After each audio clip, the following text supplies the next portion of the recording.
Então, pessoal, boa noite. Nós iremos dar continuidade ao assunto que nós estávamos falando semana passada, né? Que é a relação da população, a formação, né? A constituição da população brasileira. Para todos vocês, para acessar o material, clicar em material didático de geografia que está lá no grupo do 7º ano, EJA domiciliar. Tudo referente à aula, eu só colocarei aqui. Então, você vai buscar aqui, ó, o endereço do blog, vai clicar em cima e você vai ser direcionado automaticamente para o blog. Certo? E é dessa forma aí que vocês irão começar sempre buscar as atividades de vocês. Hoje, assim que acabar essa aula, eu estarei disponibilizando o material de 18 a 22 de maio. Eu estou só mostrando aqui a vocês o material da semana passada, tá certo? E eu vou fazer logo, vou buscar logo esse material de vocês aqui. Deixa eu colocar logo, porque eu não deu para me colocar antes, ó. É bem rápido que eu vou fazer e vocês daqui a pouco, acabarem a aula, vocês acessam, tá certo? Foi até bom a gente ver isso aqui, como é que eu faço. Olha, pessoal, tudo que vocês fazem, todas as visualizações, eu olho através daqui, tá certo? Eu sempre olho através aqui do blog. Então, eu sei quantas pessoas viram. Olha, 204 pessoas já viram esse blog, que foi criado semana passada. Eu não sei de onde é que saíram 204 pessoas. A escola da EJA, né, da nossa escola só tem, deixa eu ver, 32 alunos no 3º ano, tem uns 18 lá no 9º e tem uns 15 lá no 7º. Somando, não dá nem sei. Já tem 204 visualizações, eu queria entender de onde é que está saindo tanta visualização. Enfim, o material dessa semana, meus amores, estou disponibilizando agora. Vou postar, vou publicar. E aí, pronto, voilá, já está publicado. Quando a aula terminar, meus filhos quiserem acessar aqui o site dessa semana, meus filhos já podem acessar. Já estou, inclusive, acessando aqui, de 18 a 22 de maio. Sejam bem-vindos à nossa aula dessa semana. Tá certo? Então aqui já está o assunto de geografia. Olha, eu fiz uma pequena modificação, tá? Onde eu separei as segundas-feiras para bem organizadamente. Olha aí que ficou legal. Só geografia de um lado e do outro lado só de história. Ainda não fiz porque ainda não é quarta-feira, né? Tá certo? Mas olha aqui o material de vocês, ó. 7º ano. Nós temos essa videoaula que meus filhos vão assistir. Tá? Depois tem um PowerPoint bem legal que meus filhos também vão dar uma olhadinha. Tem um textozinho aqui sobre a formação da população brasileira e tem o nosso TDzinho 2, olha aí que vocês já devem ter em mãos o TD número 2. E por final, o famigerado teste de conhecimentos. Como é que eu faço, viu, Sandrinha, Neide? Olha, clicou em cima, ficou vermelhinho, já vai direto, Sandrinha e Neide. Quando ele vai, minhas crianças, minhas filhas, né, ao acessar, lembrem sempre de ler essas observações que eu as ponho, tá certo? Então, procure estudar o material didático no blog antes de responder as questões. São 5 questões, cada uma valendo um ponto. Então, minhas filhas já entenderam, coloca o nomezinho, não responde antes de estudar, porque não adianta responder sem estudar. Ao final, você pede para enviar e vai ser enviado para mim, tá certo? Ok? Grande abraço até agora, tá? Então, bora voltar aqui para as nossas atividades. Então, pessoal, o material dessa semana eu já acabei de postar. Então, nós vamos falar a respeito da formação da população brasileira. Veja, eu estou usando o meu blog para a gente dar aula. Legal, né? Então, a gente já está indo aqui direto para o nosso blog da semana de 18 a 22 de maio. Nossa aula será um pouco curta, porque já são 19h23, né? A gente entrou um pouco atrasado. e tivemos essas primeiras informações. Mas a gente vai chegando lá e vai se organizando, tá certo? Esse aí é o intuito, é o ideal, tá? Então, gente, esse mesmo material que eu estou mostrando para vocês, vocês têm aí também no blog, né? É claro que eu estou acessando diretamente dele, né? Então, bora lá. Formação da população brasileira. Lembrando, vamos aqui recordar um pouquinho da aula passada, tá? O que foi que nós vimos na aula passada? Aula passada nós vimos as características e conceitos que estudamos em demografia. Primeiro, estudamos o que é população absoluta, população relativa, que é a densidade demográfica. Vimos o que é um país populoso, o que é um país povoado. Vimos o que são taxa de natalidade, taxa de mortalidade, crescimento vegetativo. Vimos na aula passada sobre o estudo da pirâmide, quando a pirâmide etária, que vocês devem lembrar, a pirâmide etária é a mesma coisa que a pirâmide de idades. Então, na aula passada nós vimos pirâmides quando tem base larga, topo estreito, pirâmide de base curta e topo largo, né? E entre eles dois, um meio termo. Então, nós temos 3 tipos de pirâmides que estudamos na aula passada, né? E viemos a estudar as pirâmides e dividindo as pirâmides, né? De 0 a 20 anos, população jovem, de 21 a 59, população adulta, e de 60 para cima, maior do que 59, de 60 para cima, população senil ou idosa. Vimos que a população brasileira ela está envelhecendo mais e a sua pirâmide ela vem se transformando. O Brasil é um país de jovens, mas futuramente vai ser como muitos países na Europa, países de velhos, né? Que nós já vemos que, inclusive, essa questão da pandemia que houve, quem foram os primeiros atingidos, por exemplo, na Itália? Foram os jovens, foram os adultos ou foram mais os velhinhos? Foram mais os senhores de idade, né? Para vocês entenderem como a pirâmide, por exemplo, a etária da Itália, ela tem um topo muito largo, né? Isso simboliza a questão de maior número de velhos naquele país. Voltando à nossa história. Aula passada também falamos sobre teorias demográficas. Falamos da teoria malthusiana, né, aquela do século XVIII. Falamos da teoria dos neomalthusianos, né, no século XX, 1960, 1970. A questão dos anticonceptivos, né, aquela visualização dos países desenvolvidos culpando os países pobres pela riqueza, pela pobreza, etc. e tal. E a visão das teorias reformistas marxistas, né? De que o problema do crescimento demográfico não está em fazer obrigatoriamente que a população não tenha filhos. O problema está na desigualdade, na distribuição de riquezas. Nós vimos isso na aula passada. Hoje, nós vamos dar uma nova etapa. Professor, esses assuntos todos estão lá naquele TD2, sobre a população brasileira. Tá certo? São 19 e 26. Vai dar tempo. Então, formação da população brasileira. Eu vou dar um zoomzinho porque eu sou ceguinho. Então, ótimo. Vamos lá. Formação da população brasileira. A primeira coisa que vocês estão vendo aqui pela imagem, vocês estão vendo pessoas negras, estão vendo pessoas com os olhos puxados, olha aqui, olhos puxados, né? Estão vendo pessoas de toda a região brasileira. A ideia é essa, né? De mostrar toda a região brasileira, ok? Dentro dessa perspectiva sobre a formação. Então nós vamos ver aqui, gente, a formação. Como é que o povo brasileiro se formou? Né? A questão de nossa miscigenação. Quem ouviu falar essa palavra? Miscigenar significa misturar, juntar, agregar, né? Somar.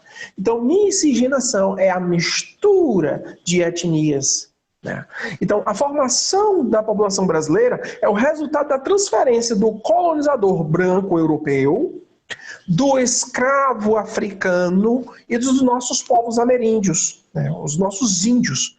Vou repetir novamente. O que é o povo brasileiro? É a mistura. É como se te pegasse todas essas 3 etnias que eu falei, o branco europeu, o africano e o índio ameríndio, né, americano, colocasse tudo no liquidificador e batesse. O resultado seria um liquidificador étnico, né, uma miscigenação, uma mistura. Por isso que em nossas veias, meus filhos, corre sangue negro, corre sangue indígena e corre sangue branco do colonizador europeu. E amarelo é engraçado, veja, aproveitamento do índio amarelo. O que é essa palavra amarela? A amarela corresponde àqueles povos que vão chegar também ao nosso território brasileiro, pelos barcos, pelos navios, quando os imigrantes vieram. Esses povos amarelos, quem são os amarelos? São os asiáticos, né? Pois mais especificamente, chineses, japoneses, mongóis, né, na Mongólia, tá bom? Os coreanos. Então, estas pessoas, estes povos que vieram para cá, também somaram, tá, com o nosso sangue, somaram com a nossa miscigenação. Por isso que nós somos um povo misturado. Um povo misturado, tá? Então, além da participação isolada de cada um desses grupos, a chamar a atenção para vocês, também ocorreu intensa mestiçagem. O que é isso, professor? Ocorreu intensa mestiçagem, ou seja, muitos de nós, depois da primeira mistura que ocorreu, também continuamos nos misturando. Foi assim, a evolução do povo brasileiro foi através de mistura, através de geração e de geração. E quem vinha de fora se misturava com o de dentro. O italiano que veio, que nunca tinha pisado no Brasil, mas a primeira vez que ele veio e trouxe sua família, aquela família se misturou com o povo brasileiro que já estava e criou novas pessoas. Então é essa mistura que eu lhes digo, como é importante nós entendermos como é que o Brasil foi formado, como é que a população brasileira foi formada. Tá? Então essas outras populações que vieram, esses outros povos que vieram ao Brasil, eles vieram, obviamente, formando o povo brasileiro também. O primeiro povo e mais importante, um dos mais importantes a sermos conhecedores, gente, nós temos por obrigação de conhecermos a nossa etnia indígena. Os índios são tão poucos falados, né? Então, entre as nossas etnias indígenas, nós temos 3 troncos indígenas. Tronco G, o tronco GG, os tupinambás, né, que oriundos dos tupi.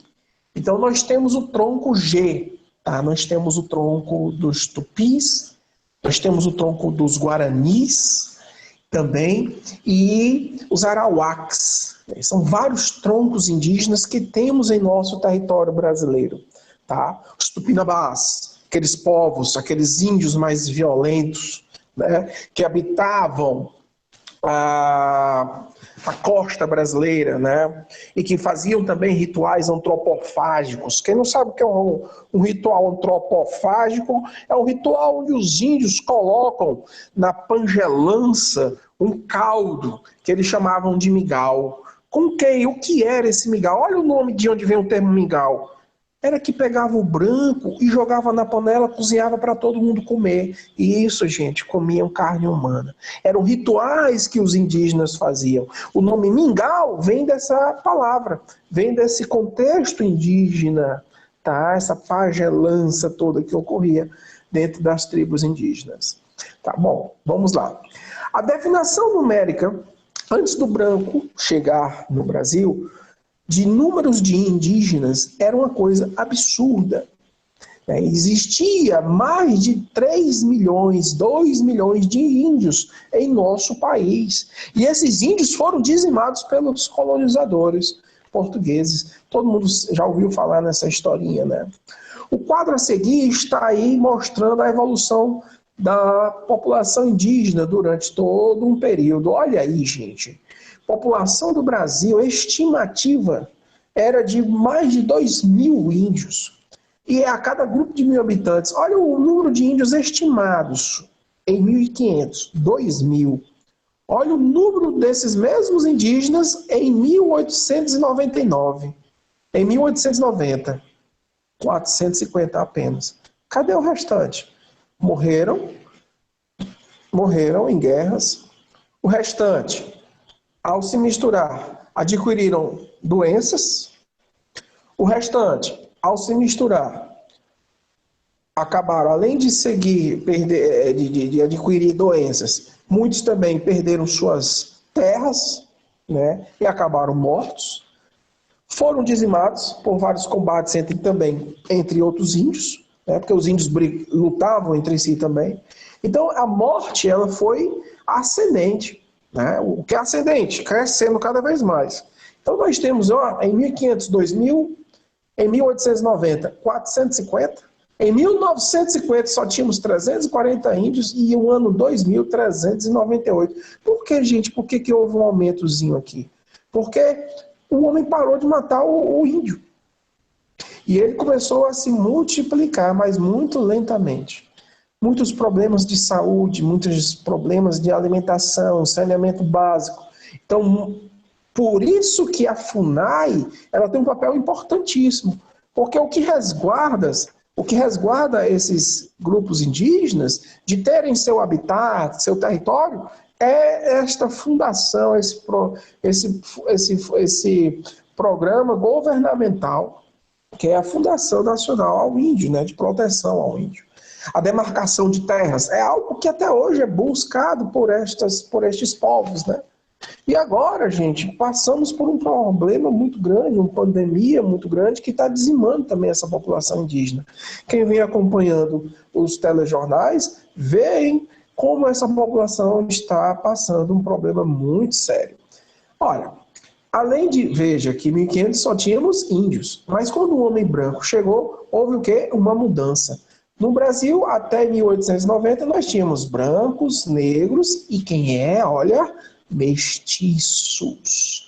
Mestiços, é a mestiçagem. E mais tarde, os amarelos, olha aí, ó, entre 1890 e 1950, chegam quem? Os imigrantes, nós vamos falar sobre eles também, os imigrantes, japoneses, chineses, russos, alemães, né, coreanos, né, vieram para o território brasileiro. Nós vamos falar dos imigrantes, tá bom? Vamos aqui descendo. A população indígena ela vem crescendo ultimamente, mas por mais de 400 anos ela sofreu uma forte redução. Nós vimos isso daí. Os principais fatores que provocaram essa grande redução numérica da população, principalmente foi o que eu disse a vocês, a morte nos conflitos com os homens brancos, com os bandeirantes. A forma da morte em que os índios, ao contato com os brancos, adquiriram certas doenças, né? A morte por doenças trazidas pelos brancos, como a gripe, sarampo, a coqueluche, tuberculose, etc. A morte pela fome, que eu disse a vocês, devido à destruição de suas plantações, gente, nos conflitos com os bandeirantes. E também com outros povos indígenas. A mestiçagem, a mistura entre branco com negro, tudo isso galgou para que houvesse a diminuição dos povos indígenas no Brasil. E, repetindo, entre os troncos principais de nossa terra, de nossa história brasileira, estão dois eles, os tupis guaranis, lembrem-se, Tupi e Guarani, a junção deles dois, e o tronco G. Tá? O Tupi e Guarani e o tronco G é a base da nossa história de nossos povos indígenas. Outra pessoa importante, outro assunto importante são os negros. Né? Nós vamos ver que os negros eles vão se somar, eles vão somar a esse povo que é chamado brasileiro. Então, entre os negros, nós temos que ter atenção para duas informações importantes, meus filhos. Primeira informação, quando você estiver lá no seu testezinho de conhecimento e cair uma questão como essa, você não pode esquecer. As duas bases de negros trazidos na África para o Brasil foram os sudaneses e os bantus. Tá? Sudaneses e bantus é a base para a gente entender como o brasileiro vai se misturar, vai se formar através do processo de escravidão que ocorreu, certo? Aqui no nosso Brasil. A transferência dos negros africanos para o Brasil teve início no século XVI, com a instalação principalmente inicialmente de quem? Da grande empresa açucareira, a cana-de-açúcar, principalmente na zona da mata nordestina. Vocês não esqueçam disso. O trabalho escravo, ele começa principalmente na agroindústria açucareira da zona mata nordestina, no setor, né, onde o açúcar é a mola naquele período, do século XVI, da economia brasileira. Não podemos esquecer que nós já estudamos sobre os ciclos econômicos, nós já mostramos isso em sala de aula.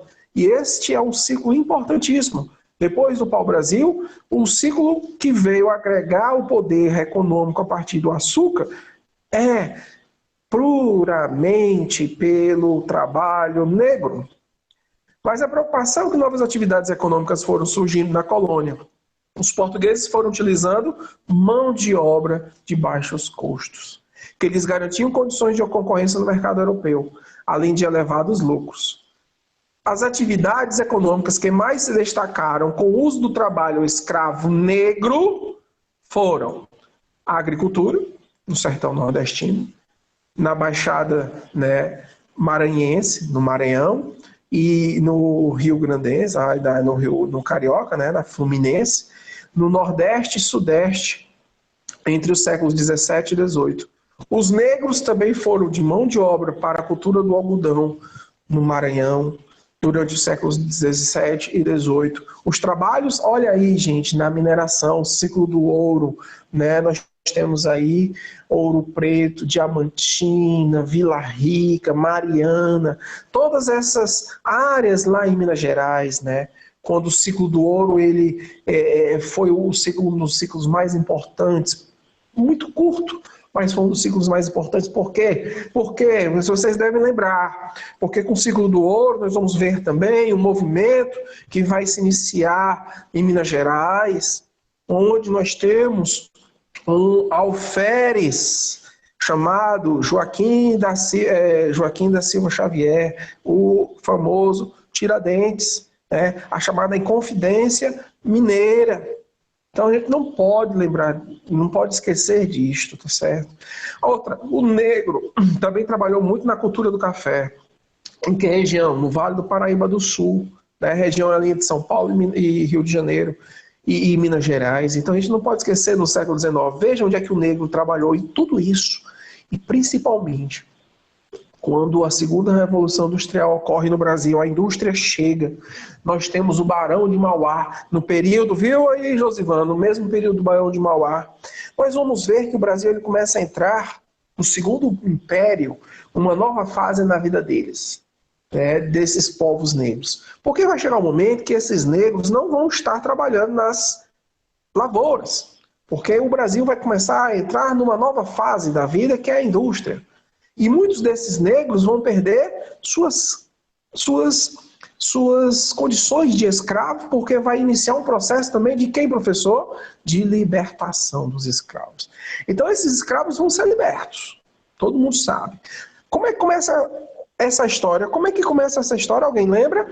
Lei do ventre livre, depois lei sexagenário, tem a lei Eusébio de Queiroz e, por último, nós temos a Lei Áurea, né? Assinada pela princesa infanta, né? Princesa Isabel, né? Que ela seria infanta por quê? Porque ela assumiria mais tarde o trono do seu pai. Tá? Então, bora aqui. Mão de obra escrava negra foi fundamental para o desenvolvimento do capitalismo. Enriqueceu muito os barões, inclusive seu Barão de Mauá. Né? Foi um dos caras que ganhou muito dinheiro sobre essa questão, somente com o trabalho negro. O Mauá ele é uma exceção. Depois eu vou falar sobre o Mauá. Mas é interessante sobre essa questão do Mauá com a visão dos negros. Vocês vão ver uma coisa interessante. Ele praticamente vai ser uma pessoa ímpar, né, sobre essa questão do trabalho negro. Tá, vamos lá. Então, o trabalho negro constituiu mão de obra e constituiu força para que os capitalistas, os industriais, os burgueses brasileiros ganhassem muito dinheiro, construindo assim na viga mestra da economia brasileira. porque grande parte do trabalhador brasileiro que trabalhava nas lavouras, na produção açucareira, cafeeira, eram negras. Né? Em todo o período colonial e também no período imperial, como eu acabei de citar, com a participação destacada em todas as atividades econômicas. Os negros foram a base, né, a força de suas terras na África, foram forçados para o trabalho escravo vindos aqui no Brasil. Mais de 4 milhões de negros vieram transportados nos navios negreiros para o território brasileiro. Para o território brasileiro. Mais de 4 milhões, nunca esqueçam desse valor. E nós temos um absurdo de conhecimento de que fomos humilhamente, né? Sabemos que nós somos o último país no mundo a libertar nossos escravos. Nós fomos um dos primeiros dos países a fazer o processo de escravidão e fomos o último país a libertar nossos escravos. Isso é uma vergonha para a nossa história. Né? E mais de 4 milhões, desde 1551 até 1850. Professor, peraí, por que até 1850? Porque vai vir a lei Eusébio de Queiroz, que proibia o tráfico negreiro na costa brasileira. Quer ver uma coisa bem interessante que vocês vão gostar aqui? Eu vou antecipar um pouquinho do professor de História, que ele me perdoe, mas o professor de História vai ter que me perdoar. Eusébio de Queiroz. Uma coisa interessante nesse período aí da lei de Eusébio de Queiroz é que aqui no estado de Ceará estava proibido no Brasil inteiro, né? Essa questão de haver o tráfico negreiro, né? Ou seja, estava proibido haver a comercialização de escravos trazidos da África para o Brasil. Então, mesmo assim, o brasileiro é tão safado que ele conseguia fazer a venda e a compra de escravos no mercado negro aqui no Brasil. Veja que até isso nós somos, infelizmente, povos capazes de fazer uma aberração como essa. Enfim, então no Nordeste, o escravo negreiro, né, a venda estava ocorrendo. E um movimento contra essa venda de escravos começou a iniciar. Entre este movimento, vocês devem conhecer uma pessoa que lutou muito bem nesse movimento, né, nessa década, a partir de 1850, no estado do Ceará, no nosso litoral, foi o Chico da Matilda. Quem é o Chico da Matilda? Quem é o Chico da Matilda? Vocês conhecem. Vulgo Dragão do Mar. Né? Então, nós temos história, meus queridos. Né? Veja, a Lei Áurea, ela vai ser assinada em 1888, né? Pois é, anos antes, o Ceará foi o primeiro estado brasileiro a libertar seus escravos. Aonde vocês devem lembrar? Vila do Acarape. Hoje vocês conhecem como Redenção. O nome Redenção vem de Redentor, né? Vulgo, por que Redentor? Por conta de que libertador, né? Por conta disso. Tá? É muito bom fazer essas, que o professor de História me perdoe. Então, bora lá. Áreas de origem do elemento negro no Brasil e os portos de desembarque. O que é esse mapa aqui, meus amores? Gente, eu estou dando tudo isso aqui para vocês. Gente, olha, os principais portos de desembarque no Brasil estavam na região Nordeste, né, e na região Sudeste. Nunca esqueçam. Os principais pontos de desembarque de negros no Brasil estavam na região Nordeste e na região Sudeste. Do Nordeste, nós temos 2 cidades principais para o desembarque desses povos, esses negros, esses escravos, vindos do Congo, vindos de Serra Leoa, vindos de Angola, Moçambique, Guiné, Cabo Verde, né? Então, para Recife, Salvador e Rio de Janeiro. Não esqueçam disto. Quais são os principais povos negros que nós vamos ver? Bantus, os Bantus e os sudaneses. A maioria destes eram sudaneses. Repetindo, a maioria dos negros que vinham era sudaneses. E a minoria eram os Bantus. Aqui mostro para vocês que de Guiné vinham principalmente os sudaneses e que os Bantus vinham principalmente do Congo. Né? Vocês já ouviram falar a festa de reis, o reisado, o maracatu na Domingos Olímpio? O que o maracatu ele simboliza? Maracatu, ele simboliza o coroamento do rei do Congo. E de onde vem essa tradição? Vocês estão vendo agora a origem dela. É uma tradição que vem com os nossos ancestrais, que vem com os nossos negros, trazidos, forçados da África. Então você não esquece disso, jamais. Essa aula de hoje vai ficar na memória de muitos. Quem esquecer é só voltar a fita e assistir novamente. Os negros desembarcaram no Brasil e pertenciam a dois grupos grandes étnicos, os bantus e os sudaneses. Os bantus foram mais numerosos, eu falei naquela hora que eram sudaneses, mas na realidade são os bantus. Bantus com O ou com U, tanto faz, tá certo? Não está errado. Os bantus foram o maior em número, proveniente da área do Congo, da Angola e de Moçambique, e desembarcaram principalmente nas cidades de São Luís, Recife e Rio de Janeiro. E em menor número vieram os sudaneses.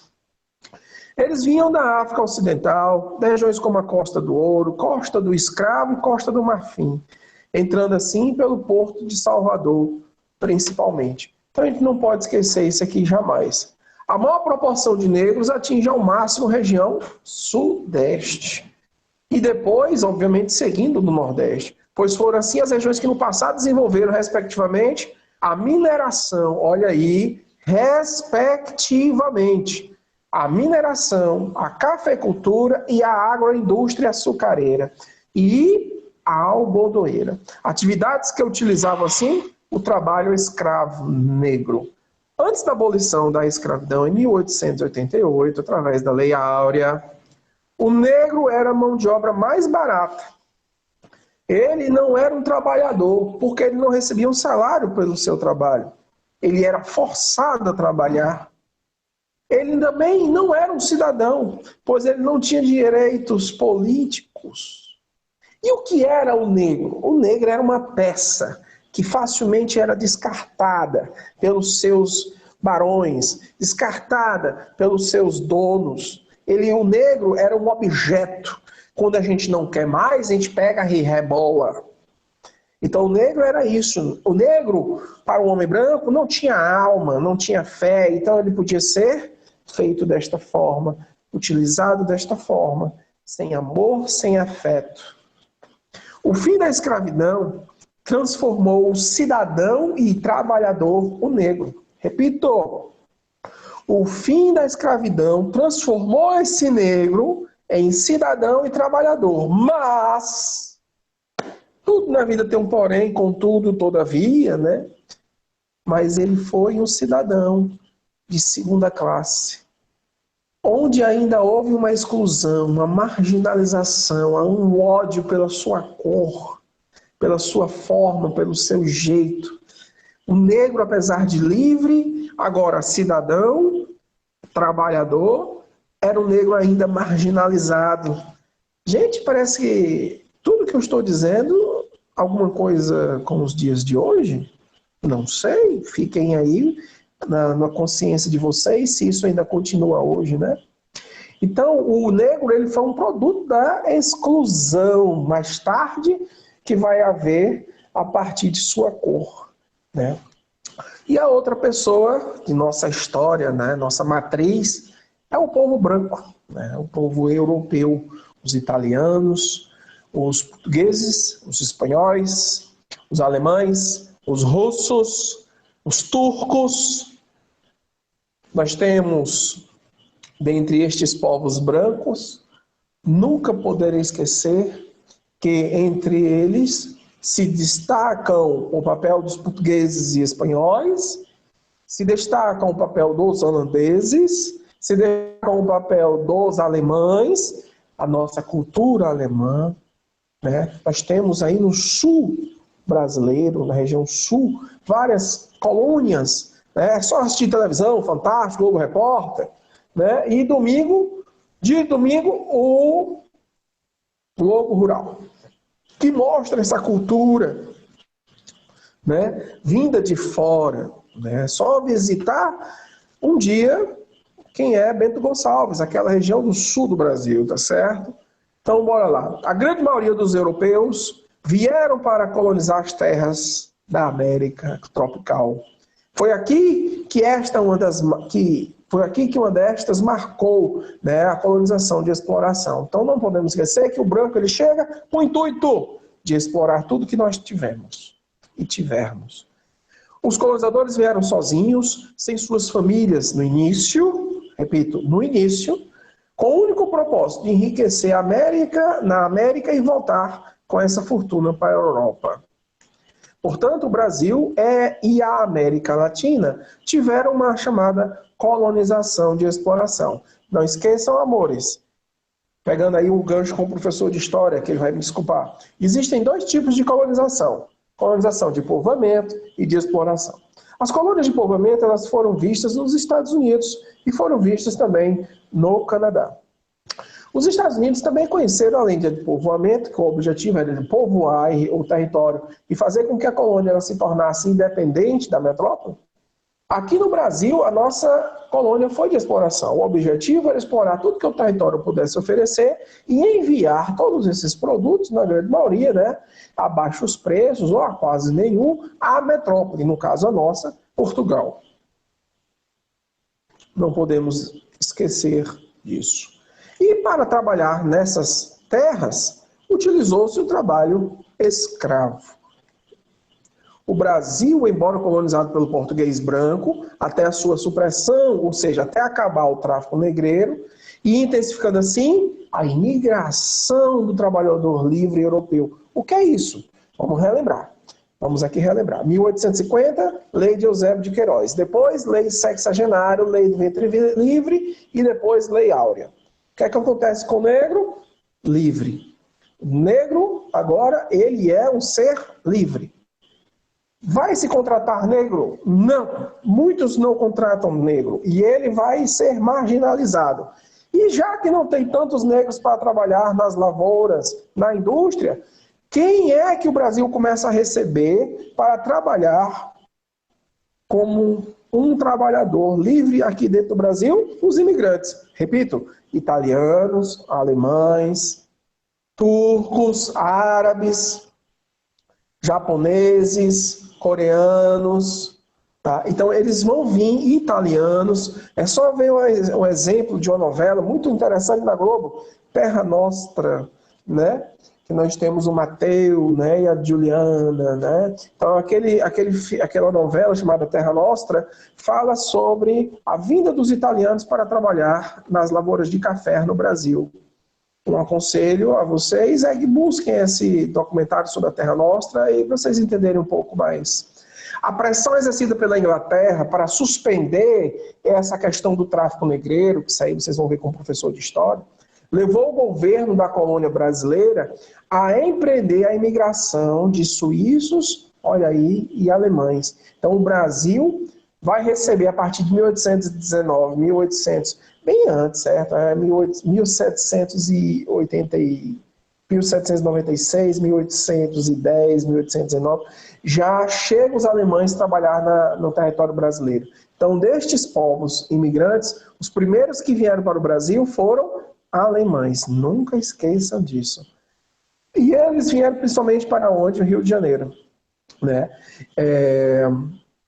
A partir de 1824, para o Rio Grande do Sul. Então, em 1819, Rio de Janeiro. E 1824, a partir, então, para o Rio Grande do Sul. Com a proibição da venda de escravos no Brasil, através da Lei de Eusébio de Queiroz, e também com a abolição da escravatura em 1888, esse movimento migratório, ou seja, de lá para cá, da Europa para cá, ganhou muita força e alcançou, assim, a sua mais importante fase, que foi a de 1889. Gente, o que aconteceu no Brasil a partir de 1889? Nós vamos ver a proclamação da República. Então, o Brasil é livre, está longe de uma coroa. Então, a 1914, nós vamos ver o que, pessoal? Nós vamos ver a questão que é ligada ao período áureo de desenvolvimento no território brasileiro. Tá bom? Então nós não podemos esquecer disso. Os imigrantes, a imigração, né, nos estados do sul do Brasil foi mais assídua, foi mais, digamos assim, de maior número. Por quê? Por conta da temperatura. Porque se vocês sabem que abaixo da linha do Trópico de Capricórnio, a zona é a zona temperada do sul, é uma zona subtropical brasileira. O clima é muito mais parecido com a Europa, por isso que muitos europeus se concentraram aonde? Foi no Nordeste ou no Sul? No Sul. Então, no Sul, o imigrante, ele se destacou-se mais, né? Assim como também a zona temperada nas colônias do Norte e do Centro nos Estados Unidos, e no Canadá, também foi o centro de atração desses imigrantes que vieram da Europa. Também eles foram para essas zonas mais frias nos Estados Unidos e no Canadá. Não foi diferente no Brasil.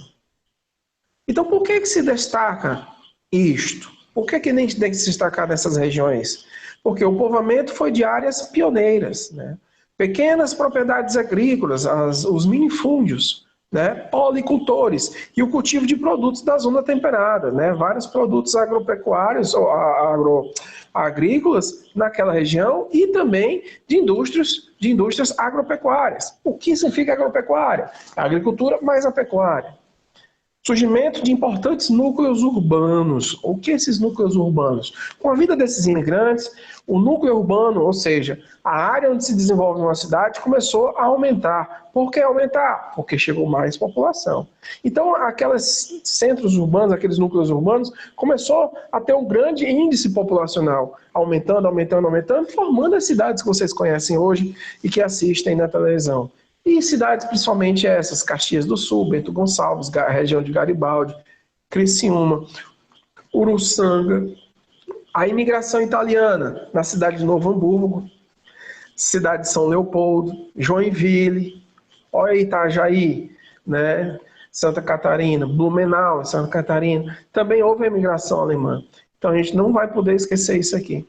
As principais correntes migratórias no Brasil, após a sua independência, foram de portugueses, de italianos e de espanhóis. Aqui nesse gráfico, eu estou mostrando para vocês a participação percentual dessas populações no Brasil, né? Então nós temos aqui, em 1850, a abolição dos escravos. Olha aí como é que é a vinda e ainda destes povos, né? Olha aqui a Primeira Guerra Mundial a partir de 1914. Olha o tanto de imigrantes que vieram para o Brasil logo após, né, um pouco antes da libertação dos escravos e logo após a libertação dos escravos. Por que vai até 1914? Mas por que, professor, que aqui teve tão grande, teve um número acentuado e de repente ele despenca? Por conta da Primeira Guerra Mundial. A Primeira Guerra Mundial atingiu o mundo inteiro. Então, esse número de imigrantes que estava vindo ao Brasil também caiu, porque o mundo estava entrando numa guerra. Isso aqui é mostrando a vocês como a gente lê um gráfico. Tá certo? E aí, gente, depois o Brasil volta da guerra. Nós temos aqui, ó, em 1930, 1935, a questão do Getúlio Vargas, onde ele vai colocar a lei de cotas. Ele vai dizer, olha, pode vir os imigrantes, mas vai ter uma cota, né? Todo mundo que vai entrar mais aqui, não. Então vai ter uma lei de cotas, vai começar a diminuir a vinda desses imigrantes, vai diminuir, e chega em 1939. Temos a Segunda Guerra Mundial. Mais uma vez, o planeta Terra entra em guerras. E aí, é claro que a vinda de imigrantes cai. Depois ela volta ao normal no fim da Segunda Guerra Mundial, a partir de 1945. O Brasil também vai ser atrativo, porque nós vamos ter um Brasil que vai iniciar seu processo de industrialização. A partir de 1960, com quem? Juscelino Kubitschek, né? Que ele deixou a sua vida marcada até 1960, com a construção de Brasília. Então, no Brasil vai começar a desenvolver-se, né, nesse período da ditadura militar. E o início da ditadura militar, com o golpe, né, de 64, né, vai diminuir novamente o que, professor? O número de imigrantes vindo ao Brasil. Acaba a ditadura militar, né? Aliás, continua a ditadura militar e o Brasil entra no processo desenvolvimentista, o petróleo é nosso, vamos criar o Proálcool, a crise do petróleo, 1973, mas o Brasil recebendo o número de imigrantes. A imigração no Brasil não alcançou os elevados índices como os Estados Unidos e o Canadá receberam, sendo assim prejudicada, principalmente pela tropicalidade. Gente, realmente, devido à nossa posição geográfica, né, no meio tropical, recebemos números muito pequenos se comparados for aos Estados Unidos e o Canadá destes imigrantes. Isso é fato.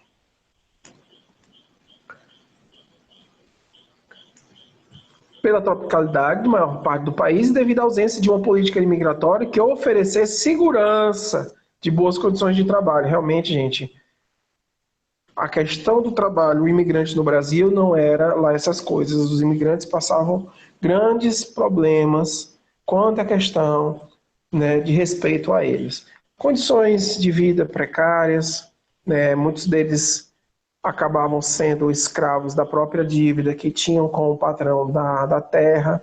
Então eles faziam e trabalhavam chamado por escravidão por dívida, né? Então muitos demoravam a atingir sua liberdade, ou seja, não é que eles eram escravos, mas eles eram escravos da dívida que eles tinham com o dono da terra, porque eles moravam na terra que não era deles e tinham que trabalhar para pagar o lugar onde vivem e pagar seu sustento.